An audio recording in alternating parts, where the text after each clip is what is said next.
লাল নীল সবুজের মেলা বসেছে। এই যে পৃথিবী আমাদের এত সুন্দর, এত রঙিন, এত রং আসে কোথা থেকে?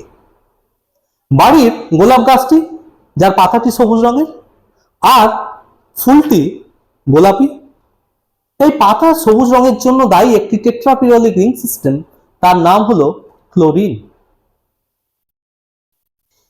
ম্যাগনেসিয়াম ক্লোরিনকে একত্রে বলা হয় ক্লোরোফিল। ঠিক একই রকম আরো দুটি টেট্রাপিরিয়ডিক রিং সিস্টেম জীবজগতে লক্ষ্য করা যায়, তারা হলো পরফিরিন এবং কোরিন।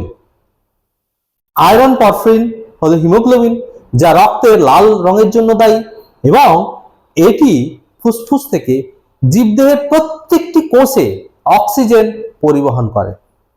এই অক্সিজেন রেসপিরেশন প্রক্রিয়ার জন্য অপরিহার্য। ফলত আমাদের বেঁচে থাকার জন্য হিমোগ্লোবিন বা পরফিরিন রিং ভীষণভাবে প্রয়োজনীয়। এছাড়া কোবাল্ট কোরিন কমপ্লেক্স, তাকে বলা হয় ভিটামিন বি12। এটি রক্তের হিমোগ্লোবিন সংশ্লেষের জন্য বা পরফিরিন সংশ্লেষের জন্য অপরিহার্য। এটির স্বল্পতা বা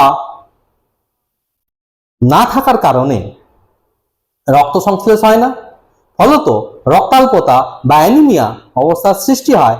এই টাইপের অ্যানিমিয়াকে বলা হয় পারনিশিয়াস অ্যানিমিয়া। এবার আসি ফুলের রঙের বিষয়।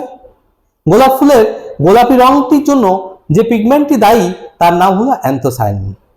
প্রকৃতিতে যত রকমের সবজি আছে, ফল আছে, তাদের যে বিভিন্ন রকমের রং, তার জন্য অ্যান্থোসায়ানিন দায়ী।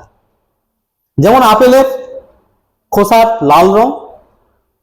আজকাল বিভিন্ন রঙের ফুলকপি পাওয়া যায়, কোনোটা বেগুনি, কোনোটা গোলাপি, কোনোটা সবুজ, কোনোটা হলুদ। এগুলো রঙের জন্য দায়ী অ্যান্থোসায়ানিন নামক পিগমেন্টটি। অ্যান্থোসায়ানিন হলো পলিফেনলিক মইটি, যাতে অনেকগুলি ফেনলিক গ্রুপ আছে। এই ফেনলিক মইটি বিভিন্ন পিএইচে তাদের বর্ণ পরিবর্তন করতে পারে।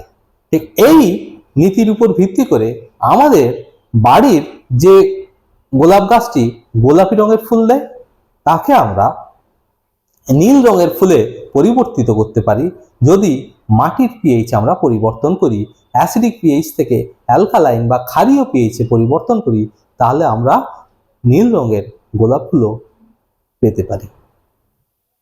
এটি হলো রসায়নের খেলা। ধন্যবাদ।